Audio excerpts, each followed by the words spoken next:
as possible. Thank you.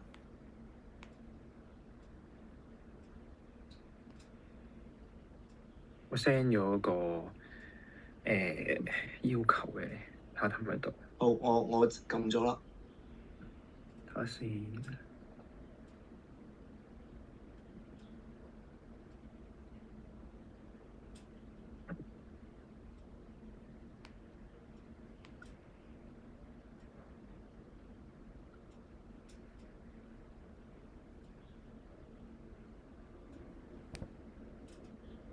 你而家睇唔睇到㗎？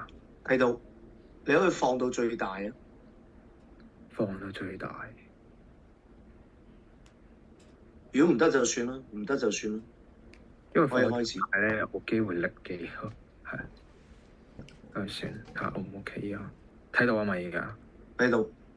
OK，咁我等，計一計先。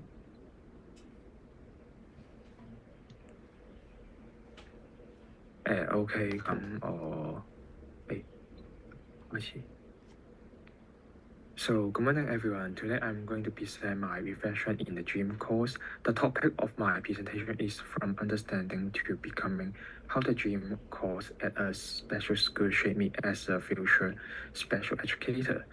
So here is the content page, and next, let me introduce myself first. So my name is Muentek. I'm a final year student pursuing a Bachelor of Art in Special Education at Educate. And my dream job is become a good special education teacher. So now I want to share an experience that is my dream course in this semester. Basically, we learn the knowledge of SEN students, like the intervention, how to have a communication with them, and how to deal with them, their emotions, something like that. And also the course provide an opportunity to visit a special school twice at RCGS.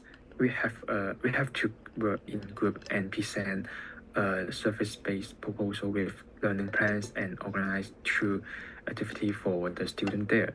And before my GM course, I had never interacted with students with special needs, and I was curious and also a little bit nervous before the course. I also asked myself many questions like, how do I talk to them, and will they understand my language? What if I say something wrong in class? So today I want to share 3 meaningful reflections from those research and how each one helped me to take a step closer to my goal to become a better special education teachers. So now move on to the first reflection. I have the topic is that special students are not measurable. I learned to see a student with respect after the first activity at RCGS. One of my classmates shared his feeling with the activity coordinating teacher. He said, I feel so sorry for the student. Their life seems unmeasurable. In that moment, many of us silently agree with, including me. But then the teacher replied with a gentle smile and said they are not measurable.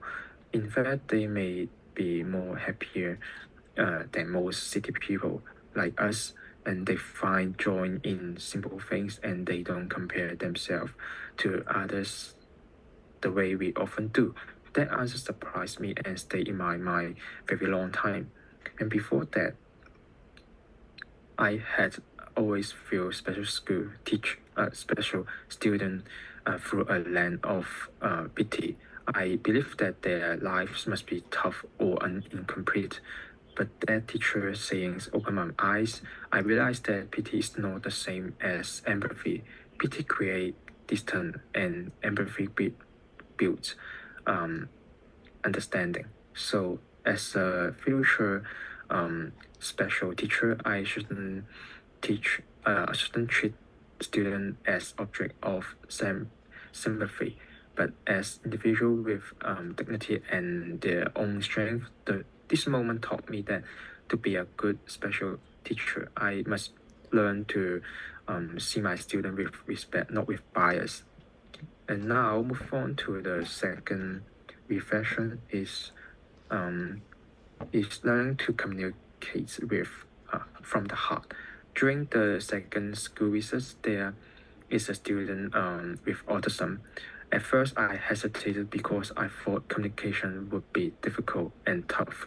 In my mind, autism means that isolated or unable to interact. But while I was standing in the class during the second school visit, he suddenly asked me that, "Do you watch Kamen Rider?" I was surprised and said that, "Yes, I used to. My favorite one is Built," just like in here. His eye lit up immediately, and then he started excitingly to talk about his favorite scenes and explain how one's hero story inspired him. We talked a lot and laughed for quite a while, just like a normal friend communications. And that moment broke my stereotype of autism. I realized that communication with special school student is possible. It just requires more patience and interest. Sometimes this group of students just need someone to share their interests with, and this showed me that building trust starts with listening and finding connection point and not assumption. As a future teacher, I want to remember that communication begins where respect and curious meet. Understanding each student personality and interest, I can build more meaningful relationship and support their learning. And now move on to the last reflection is bias due to my development.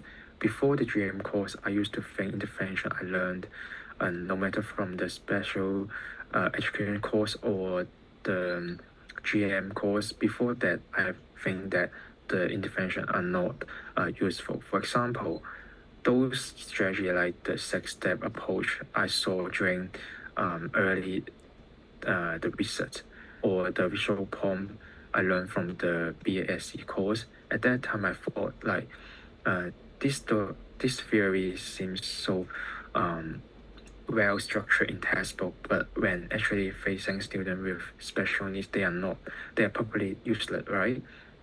I felt that real life classroom situation are so unpredictable, and every student will act differently. And how could anyone possibly to follow a fixed set of steps? And so with this mindset, like theory is theory and practice is practice, it go to my activity too. Maybe you will ask me that why I studying special education tend to think like this way. Looking back, there is actually a reason why at the beginning I find that intervention is in special education is a bit redundant. Since childhood, we have grown up in mainstream school. Our learning environment pace and assessment method was built around the needs of mainstream students. Having been in that student for so long, we naturally internalize a certain standard for what normal learning must be look like, to follow structure, to work quickly. So when I first encounter in special education, my reactions like this intervention feels so detailed, so slow and impractical. And what this student is need more empathy and not strategy. But that feeling actually comes from me project my own experience into the student, which I didn't realize that we grew up in two different completely different roles. Therefore, I get deeper reflection that our learning experience was designed to fit the system, and that student and this type of student is the a system to fit them. So, as a future special educational teacher, I learned to redefine that what effective teaching means. It's not about every student adopt a fixed method, but about creating flexibly learning environment to adapt to the diverse needs of every child. I want to become a this kind of student who listen first, observe carefully, and decide lessons that reflect every student's strength and interest. In conclusion, looking back to my 2 visits to the GM course teach me to students with special needs. They aware me new mindset in me as a future special teacher. I realized that teaching is not about to transfer knowledge, but about to connect it with heart, breaking bias, and learning to see every child through a lens of respect and possibility. Every reflection taught me something important: to see my student with dignity rather than pity, to communicate with openness instead of fears, and teach by adapting the system rather than focus on student to adapt to it. And after 3 reflection, I want to take 3 action after my reflection. The first one is I will continue learning evidence-based teaching strategy and active apply them in my future session. I will record them what works and what doesn't, and reflect on each experiment to improve my teaching methods. And second, I want to admit to understand every student at individual by observing their behaviors, interest, and learning style before making any assumption. And last, I will cultivate patience and empathy as daily classroom practice by listening and communicating with sincerely. Through continuous self-reflection, I hope to go into a teacher who not only teach from the mind but also communicates and educate from the heart. And here now is Q&A session. I want to ask 2 questions. The first is how can teacher balance between showing empathy and mainstream expectation for students with special needs? I would like to answer this question. I think that in the special education, it's not about doing less, it's about doing differently. When we feel empathy, we don't just feel sorry. I think we need to understand what kind of support a student needs to success. Thank you. Thank you. That is a good answer.